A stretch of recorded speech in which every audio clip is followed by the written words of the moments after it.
Элитные скакуны на дорожках Новосибирского ипподрома. Скачки на Большой Кубок Сибири собрали лучших всадников, солидный призовой фонд и любителей этого азартного вида спорта на трибунах. За стремительными стартами и ярким финишем соревнований наблюдал Андрей Баев.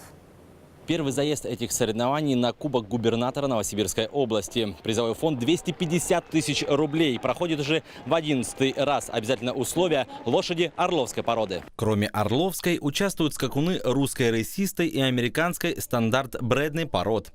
Всего в рамках третьего этапа Большого Кубка Сибири в Новосибирске 11 заездов. Общий призовой фонд – 1 200 000 рублей. Кубок губернатора Новосибирской области в итоге отправляется в Хакасию. Он был в Красноярске первым, это первый этап. В Омске был первым, это второй этап. Третий этап – это Новосибирск. То есть везде взял первые места? Да, везде взял первые места. Ну, мы готовили эту лошадь. Она лошадь с большой буквы.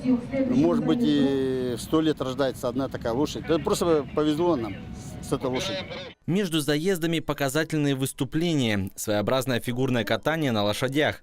Перед трибунами не только трюки циркового уровня, реконструкция боя времен Великой Отечественной войны.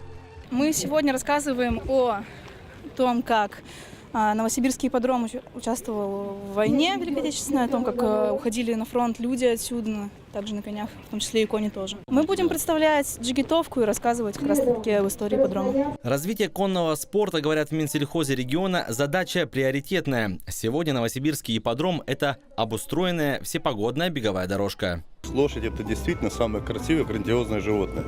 И оно традиционно олицетворяло сельский образ жизни. И неудивительно, что Министерство сельского хозяйства, несмотря на то, что вроде не подотчетен ипподром министерству, принимает активное участие и давным-давно уже в этом мероприятии. Потому что это очень важная составляющая, не только спортивная, но еще и эстетическая, культуру прививает людям. Завершил соревнование шуточный, как его назвали организаторы, крейзи заезд на пони. Каждому свой приз.